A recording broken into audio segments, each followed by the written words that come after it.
কথা বলেন না কেন ভাই? রাখার জন্য বলেছেন। আল্লাহ আপনাকে যতটুকু অর্থ দিয়েছেন আপনাকে দান করতে বলেছেন, এবং সেই দানটা কখন করতে হবে? আপনার মৃত্যু আসার পূর্বে। আপনি মৃত্যু যখন আপনার আসবে, আপনি মারা গেলেন, আমি মারা গেলাম, যাওয়ার পরে আপনি আমি সূরা মুনাফিকুনের 10 নম্বর আয়াতে আল্লাহ বলেছেন যে আপনি আমি বা আমাদের সন্তান সন্ততিরা আমাদের জন্য দান করতেছে। আপনি জীবিত থাকা অবস্থায় 1 টাকা দান করলে যে সওয়াব আল্লাহ আপনাকে দেবে, আপনি মরার পরে 1000 টাকা দান করলে ওই সওয়াব আল্লাহ আপনাকে দেবে। আপনি জীবিত থাকা অবস্থায় 1 টাকা দান করবেন, এর সওয়াব আল্লাহ আপনাকে এত দিবেন তার অগণিত। কিন্তু আপনি যখন মারা যাবেন, একবার চিন্তা করে দেখেন, আপনি যে অর্থ সম্পত্তি গুলো দুনিয়াতে রেখে মারা যাবেন, এই সম্পত্তির মালিক আপনি নন। এই সম্পত্তির মালিক সম্পূর্ণ আপনার স্ত্রী, আপনার ছেলে মেয়ে, আপনার আত্মীয় স্বজন। ওরা যদি দান করে সওয়াব তো হবে ভাই তার, আপনার কিসের সওয়াব? আপনি যতক্ষণ পর্যন্ত জীবিত আছেন, যতক্ষণ পর্যন্ত আপনার হায়াত দিয়েছেন, এতক্ষণ পর্যন্ত আপনি দান করলে তার সওয়াব আপনি পাবেন। যদি বিশ্বাস না হয় সূরা মুনাফিকুনের 9 নম্বর 10 নম্বর আয়াত আপনি পড়ে দেখেন, এর তাফসীর আপনি পড়ে দেখেন। তবে হ্যাঁ, যদি আপনার পিতা আপনার মাতা যদি তিনি দান করে যান, তার যদি নসিহত থাকে দান করা, তার যদি কপাল থাকে দান করা, তাহলে মৃত্যুর পর আপনি সন্তান হিসেবে তাদের নামে দান করতে পারবেন, তাহলে সেই সওয়াবটা তারা পাবে ইনশাআল্লাহ। কিন্তু আপনি দুনিয়াতে থাকা অবস্থায় ফিরাউনের মতন, নমরুদের মতন, আবু জেহেলের মতন, উতবা সাহেবা লায়েবার মতন আপনি আপনার সম্পত্তি এমন ভাবে ধরেছিলেন, একটা পয়সাও দান করেন নাই।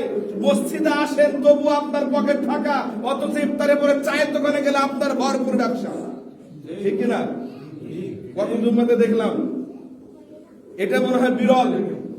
এখানে আমার 1 বছর হয়ে যাচ্ছে, গত জুম্মাতে দেখলাম যে মসজিদে সম্ভবত 500 কয় টাকা যেন হচ্ছে সঠিক জানি না, তবে এটাই বিরল।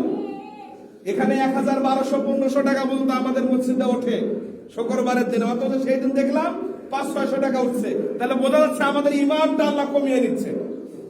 ইমানটা কি হয়ে যাচ্ছে? আপনি একবার চিন্তা করে দেখেন যে আল্লাহ পাক রব্বুল আলামিন, আপনি যখন সব থেকে একটা বড় বিপদের হাত থেকে বেঁচে যাবেন, আপনি বিপদের হাত থেকে যখন বেঁচে যাবেন, আপনাকে যখন বিপদটা যখন ছুঁইতে পারবে না, আপনি সুস্থ থাকবেন, বুঝে নিতে হবে আপনার দান আল্লাহ পাক রব্বুল আলামিন কবুল করেছেন। এরকম হয় না ভাই? আপনি যাচ্ছেন, আপনার সামনে বড় ট্রাক আপনার সামনে, ওখানে আপনি একটু কেরকেসি নিয়ে আপনি বেঁচে গেলেন, বুঝে নিতে হবে আল্লাহ আপনার দান কবুল করেছেন, বুঝে নিতে হবে আল্লাহ আপনাকে নিয়ামত দিয়েছেন। অথচ আমরা মুসলমান, আমরা দান করতে নিজেকে লজ্জা বোধ করি। সূরা বাকারার ভিতরে আল্লাহ পাক রব্বুল আলামিন বলেছেন, সূরা বাকারার ভিতরে আল্লাহ বলেছেন যে শয়তান তোমাদেরকে দান করতে নিষেধ করবে, শয়তান তোমাদেরকে বলবে তোমরা দান করো না, এই দান করলে তোমাদের অর্থ কমে যাবে, বরং সে আল্লাহ বলতেছে তোমরা দান করো, তার বিনিময়ে আমি আল্লাহ তোমাকে জান্নাত দান করব। কেন আমরা দান করি না? আজকে আপনি আল্লাহর রাস্তায় দান করবেন, শুধু এক দান, কিন্তু শুধু মসজিদে দান করবেন এটাই দান নয়। দান শুধু এক প্রকার নয়।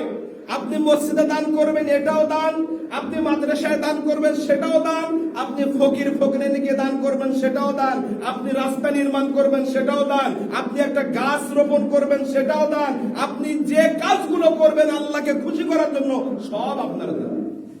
এই রমজান মাসে আপনি আপনার পরিবার পরিজন, আত্মীয় স্বজন, ছেলে মেয়ে, যত মানুষের জন্য যত টাকা ব্যয় করবেন সবগুলো দান সদকাতুল জারিয়া হিসেবে আল্লাহ কবুল করে নেবেন। কিন্তু আমরা কেন করি না? এটা আমাদের দুর্বলতা। কারণ এই দুনিয়াতে আপনি যত অর্থ সম্পত্তি রেখে যাবেন, আল্লাহ পাক রব্বুল আলামিন বলেছেন তোমরা ওই দিনটাকে ভয় করো যেই দিন তোমার সন্তান, তোমার সন্ততি, তোমার স্ত্রী, পুত্র, তোমার আত্মীয় স্বজন কোনো কাজে আসবে না। তোমার হাত, তোমার পা, তোমার জিহ্বা, প্রত্যেকটা অঙ্গ যেদিন সাক্ষ্য দেবে, তুমি সেই দিনকে ভয় করো যেই দিন তোমার কোনো মানুষ তোমাকে সাহায্য করতে আসবে না। আপনি আপনার স্ত্রীর জন্য অর্থ রেখে যাচ্ছেন, আপনি আপনার ছেলেমেয়ের জন্য অর্থ রেখে যাচ্ছেন, আপনি নিজেকে ভালো রাখতে গিয়ে অর্থ রেখে যাচ্ছেন।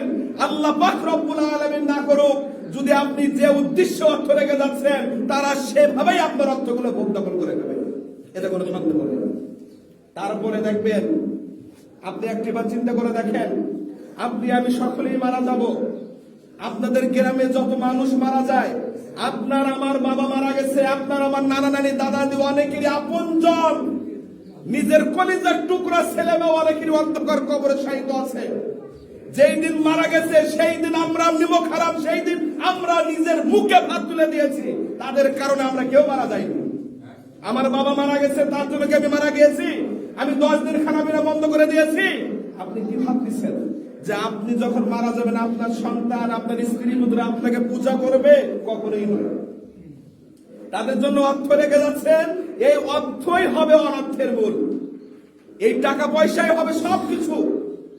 সম্মানিত ভাই, এই জন্য আল্লাহ আপনাকে যতদিন হায়াত রেখেছেন, সূরা মুনাফিকুন আল্লাহ বলেছেন যে তোমরা দান করো, তোমরা সাদকা করো, তোমরা যাকাত দাও, কিন্তু সেটা তোমাদের মৃত্যু আসার পূর্বে তোমরা দান করো।